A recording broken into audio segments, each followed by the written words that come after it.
사랑하는 성도 여러분, 하나님의 평강이 가득 넘치시길 바랍니다.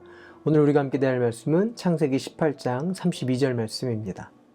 아브라함이 또 아뢰었다. 주님, 노하지 마시고 제가 한 번만 더 말씀드리게 허락하여 주시길 바랍니다.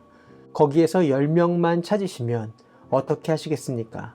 주님께서 대답하셨다. 10명을 보아서라도 내가 그 성을 멸하지 않겠다. 주의 천사가 아브라함과 사라에게 이삭을 내년 이맘때 주실 것에 대해서 이야기하고 떠날 때 아브라함에게 소돔과 고모라의 땅에 울부짖는 소리가 너무 크다라고 말씀해 줍니다. 그 소돔과 고모라 땅에는 조카 롯이 살고 있는 땅입니다. 그 땅의 사람들이 엄청난 죄를 저지르고 있기에 주의 천사가 내려가서 벌어지는 악에 대해서 감찰하시겠다라는 말씀입니다. 오늘 아브라함에게 소돔과 고모라의 심판 예고는 창세기를 읽고 있는 모든 사람들, 출애굽한 이스라엘 백성뿐만 아니라 우리에게도 이 땅을 바라보시는 하나님이 어떠한 하나님이신지를 두 가지로 설명하고 있습니다. 첫 번째는 공의의 하나님입니다. 죄를 보실 수 없는 하나님입니다. 또한 두 번째는 하나님의 땅을 건질 자들을 찾으시는 하나님이라는 것입니다.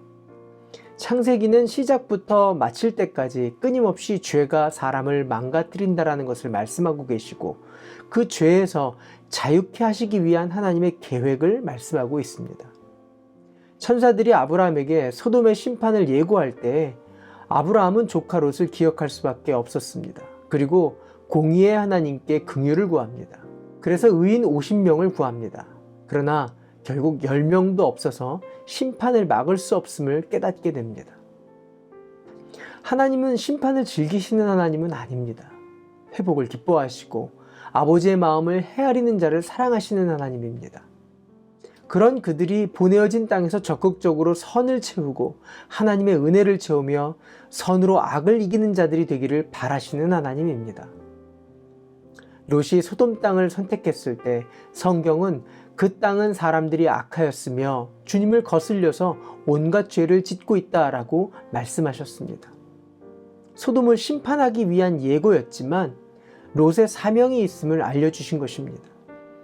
그 뒤에도 아브라함이 그돌라오멜에게서 롯과 소돔을 건져냈을 때 그것은 두 번째 기회이기도 했습니다. 그러나 롯도 소돔도 깨닫지 못합니다. 심판하셔도 되는 땅을 주님의 천사가 그 땅을 감찰하시러 왔다라고 아브라함에게 일부러 다시 말씀하시는 것도 심판하기를 즐겨하시는 하나님이 아님을 보여주고 있는 것입니다. 아브라함은 의인 50명을 찾았습니다. 함께 그 땅을 회복시킬 자들, 힘을 모을 자들이었습니다. 그러나 45명도, 40명도, 30명도, 20명도, 10명도 찾지 못합니다. 롯은 건진받은 자는 맞지만 사명자는 아니었습니다. 소돔과 고모라는 재앙이 임합니다. 연일 계속되는 잔인한 사건들 또한 창조의 질서를 무너뜨리는 일들을 우리는 보고 삽니다. 그러면서 세상이 악하고 악이 가득 찼다라고 말합니다. 믿는 자든 믿지 않는 자든 점점 세상이 악해져만 간다고 말합니다. 그러나 믿는 자들은 그렇게 말할 수 없습니다. 세상이 악해지는 것이 아니라 세상에 선을 채울 사람이 없어지는 것입니다. 그것은 하나님께서 세상을 은혜 받은 자들에게 맡기셨기 때문에 그렇습니다. 적어도 나는 세상처럼 그렇게 악한 일을 하지 않았습니다. 롯의 대답입니다. 그러나 아브라함의 대답은 의인들과 함께 이 땅을 다시 회복시키기를 원합니다. 믿는 자가 선을 흘려내려 보내지 않으면 이 땅은 하나님의 은혜를 경험할 방법이 없습니다. 믿는 자가 용서를 모르면 이 땅은 복수의 고리가 끊어지지 않습니다. 믿는 자가 차별하고 또한 판단하고 정죄하면 생명이 회복될 기회를 얻을 수가 없습니다. 믿는 자의 삶은 적극적으로 선을 흘려보내도록 복받은 인생이고 그것이 사명입니다. 이 사명을 위해 마음에 할례를 주셨고 제단 숯불로 우리의 입술을 거룩하게 하셨으며 성령을 채우셨습니다. 우리는 하나님의 구원과 은혜를 이 땅 가운데 가득 채워지도록 보내어진 사람들입니다. 가정에 보내줬고 직장에 보내줬고 그 사람을 만나게 하셨으며 품게 하셨습니다.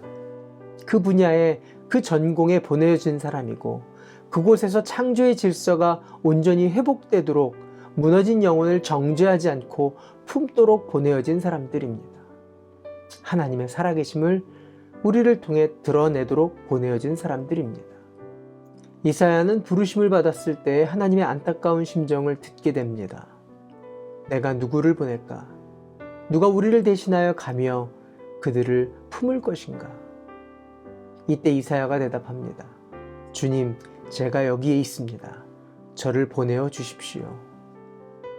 우리는 구원받은 자들입니다. 구원을 걱정하며 사는 것을 걱정하며 이 땅을 살도록 보내진 것이 아니라 이 땅을 건지도록 부름받은 자들입니다. 생존을 위해 사는 자들이 아니라 참 만족과 기쁨을 하나님의 마음을 헤아리는 철든 자녀로 살도록 부름받은 사람들입니다. 주님, 제가 여기에 있습니다. 제가 가겠습니다. 그리스도의 나를 바라보며 헌신하는 하나님의 사람들 되시기를 바랍니다. 기도할까요? 좋으신 하나님, 롯은 아브라함의 은혜로 구원을 받았습니다. 부르신 은혜에 응답하는 인생이 되게 하여 주시옵소서. 예수님의 이름으로 기도합니다. 아멘. 오늘도 성령님과 동행하시는 하루 되시길 바랍니다. 화이팅!